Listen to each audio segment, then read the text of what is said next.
You're looking at a happy teacher. I started teaching in 1992, and I taught for about 20 years, 25 years. The last 10 years of that stint, I was doing teacher training as well.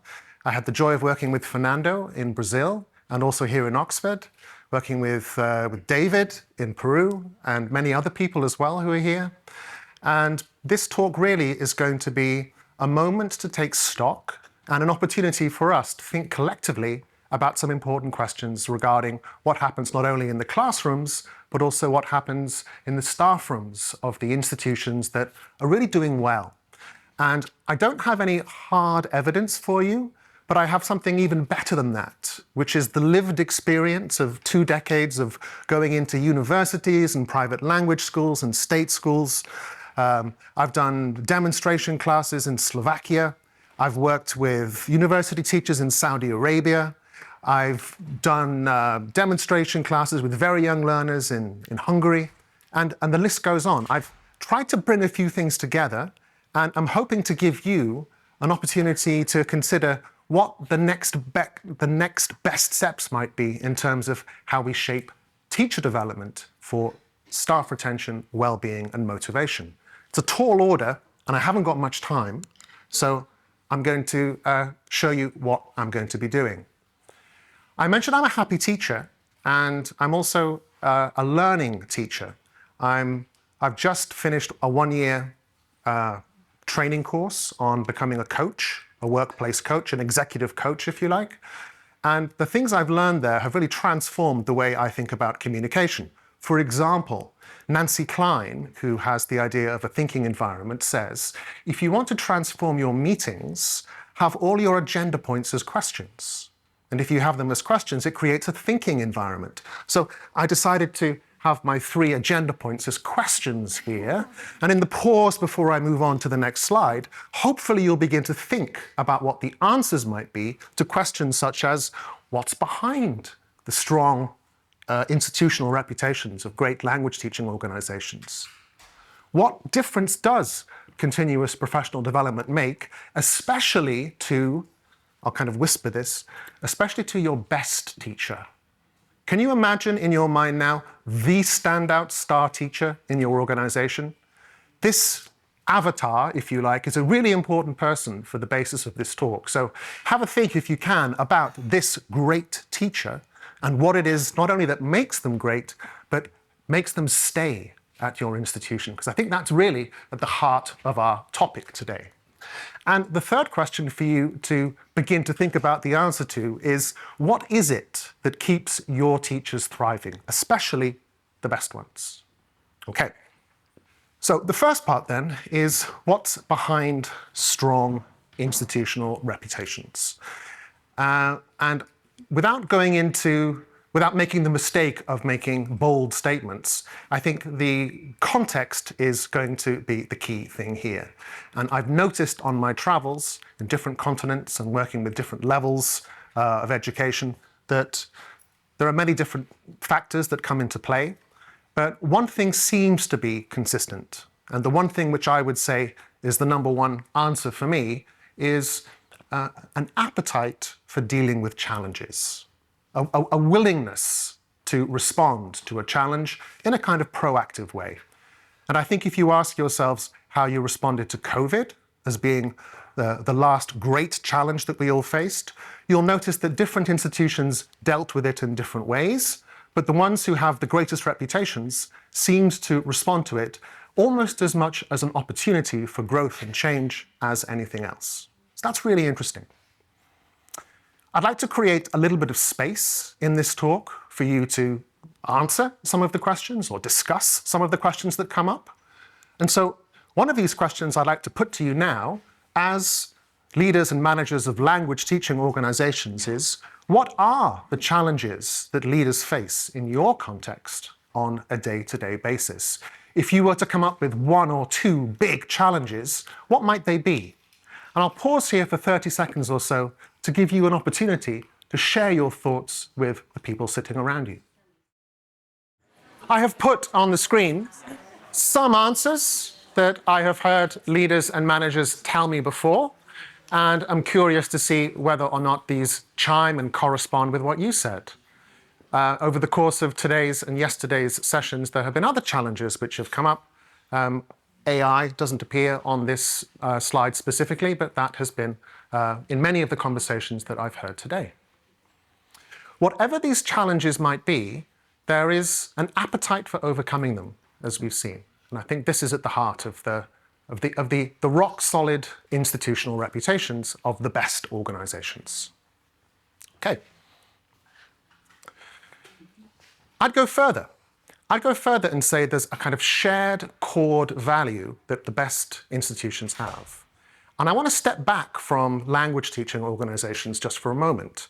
And I'd like you to imagine the experiences that you've had as a learner in your life, which proved to be excellent.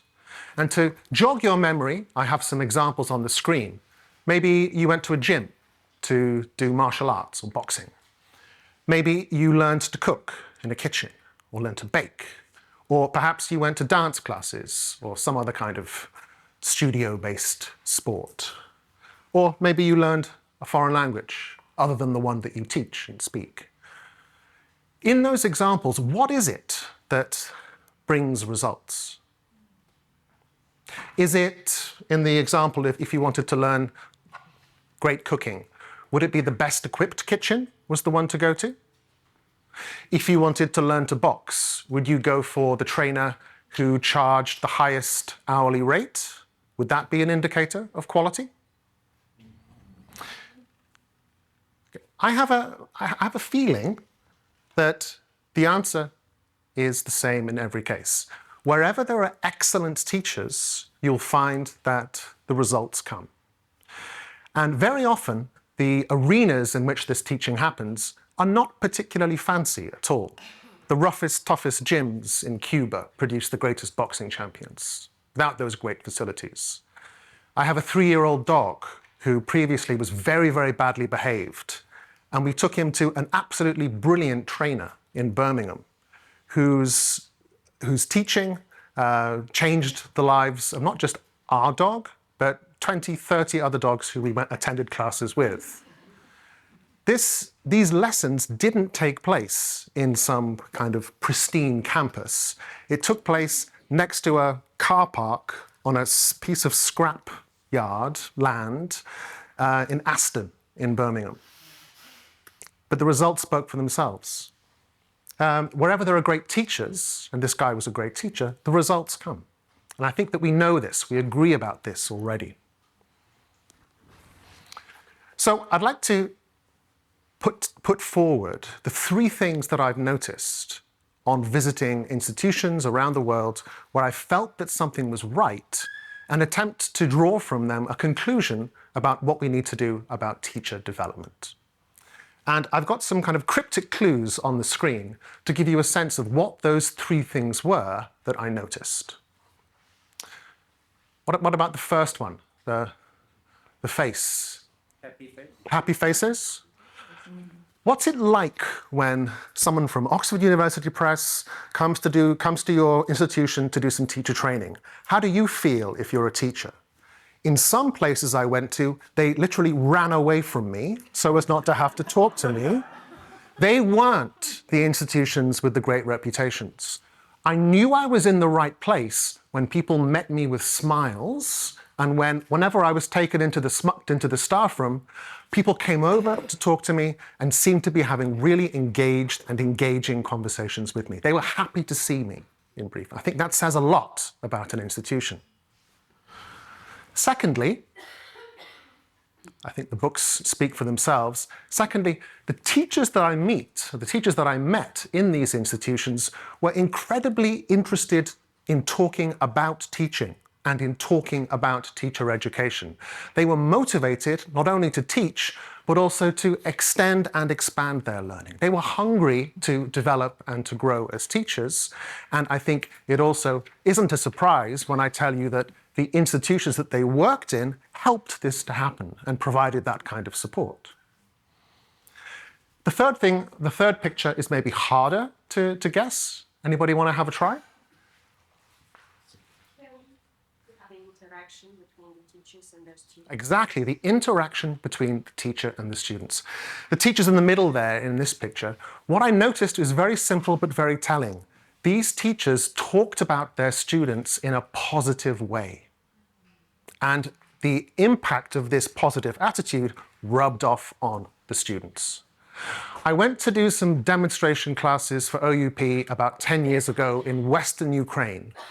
And I arrived at the school and the teachers were smiling, the teachers were happy to see me, and the teachers said, "Oh, our guest is here." In English, they said to the students, "Show him around the school, students." And, "Yes, miss."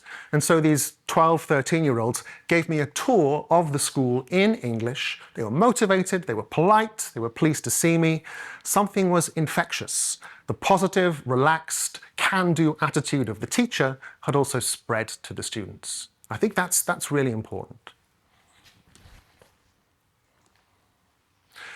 So from those pictures, let's frame some takeaways. And I would frame them in the following way. That in order to have the kind of institution that has a fantastic reputation for success and results, you're going to need motivated and qualified teachers. And secondly, in order for those teachers to continue to shine and to feel positive about what they do, there is going to need to be the provision of ongoing development of some sort or another. And the surprising outcome of that will not be improved methodological awareness, but it'll be something more holistic than that. It will be about their motivation and their well-being. And the good news for you is that these teachers will choose to stay at your institution rather than going somewhere else. And the third outcome, I'll be quoting Sarah Mercer later on in this talk to underpin this observation, is that happier teachers teach better. Simple as that.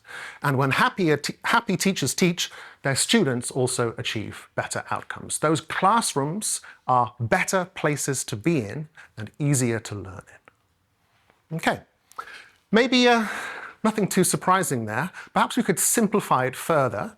If you were to ask ChatGPT to identify the most important word on this slide, what do you think it would say?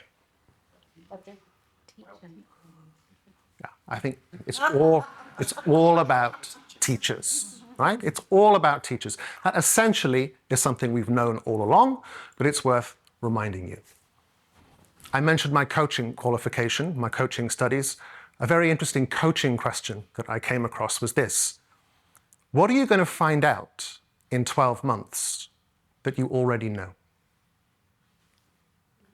You're planning a course of professional development, when you're making plans for the future, a question as simple as that can be very, very helpful. And if the answer is, "I don't know," then another interesting coaching question is, if you knew the answer, what would it be?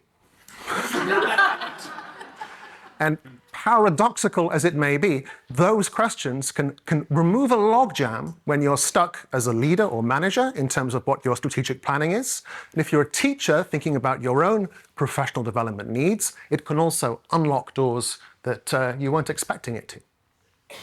Okay. So this is where continuous professional development comes in. I've called this slide, "What difference does it make?" My alternative title was, "What makes great teachers stay?" Think about your star teacher. Where are they right now? Maybe they're here. Maybe you brought them with you. Maybe they're back in the institution teaching.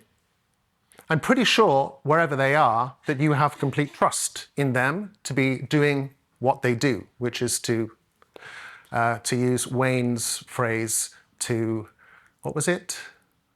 About memorable experiences for guests. I'm sure that your star teachers are creating memorable experiences for students, because I think essentially that's what great teachers do. Okay, so let's think about what these teachers do and what is it that motivates them.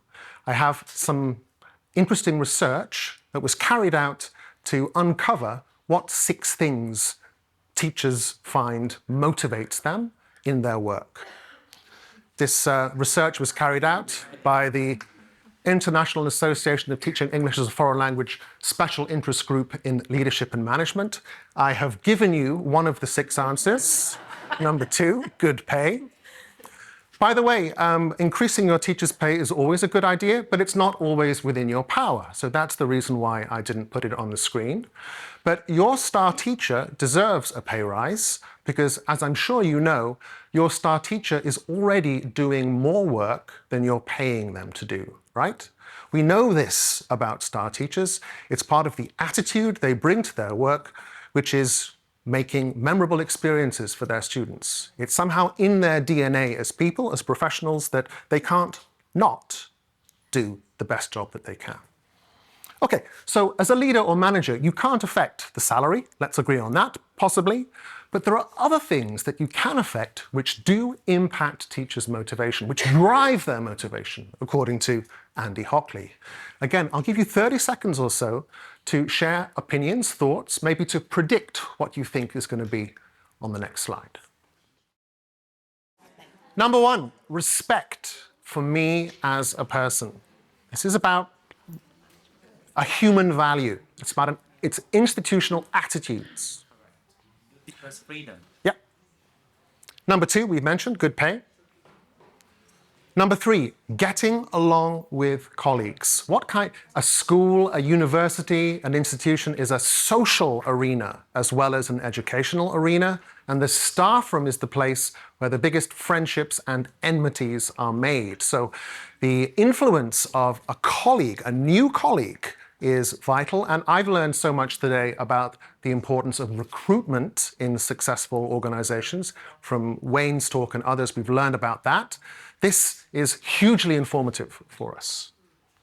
4, the opportunity to do interesting work.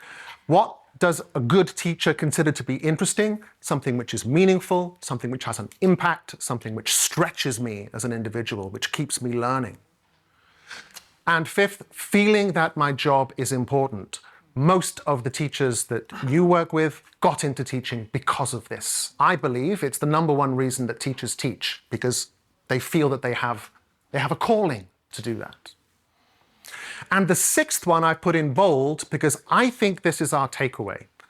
The opportunity for self-development and improvement. And I believe that if you have number 6, you have number 1, number 3, number 4, and number 5, that it can infect and infuse the others as well. And I'm thinking here about that great teacher, that star teacher, because I'm a little bit worried that they're going to leave. Because fantastic people have the bad habit of going off to be fantastic somewhere else. And so one of the key things is keeping these people with us. Ruth and I were talking about this at lunch, in fact, and Ruth was confirming that this is one of the things which puts a brake on promoting professional development. I'm going to upskill these teachers so they can walk off somewhere else for better pay somewhere else. So it's a sticking point. But I'm happy, right? I said that at the start. I don't think that this is a reason to be disheartened, because I think there's an interesting paradox at play here, which was, I think, most memorably phrased by Richard Branson. Are you familiar with this Richard Branson phrase? Yeah. Branson said, train people well enough so they can leave, treat them well enough so they don't want to.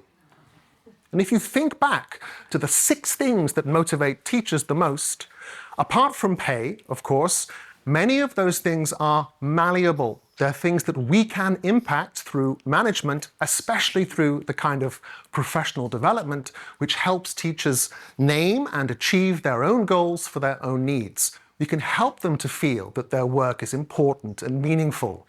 We can curate a staff room full of colleagues who help to make memorable experiences for their students. We can do the kinds of things that lead to a positive environment in which something sticks and something spreads. It spreads like a contagion. And there's a phrase which Sarah Mercer, who I referred to earlier from the University of Graz, uses, which is emotional contagion, which I want to talk about in a moment. Sarah Mercer has written 2 titles for Oxford University Press, one called Teacher Wellbeing and the other about compassion in language teaching education.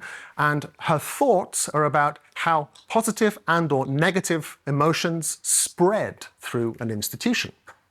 So this was a quotation that Sarah said in an interview that I did with her for Oxford Teachers Academy.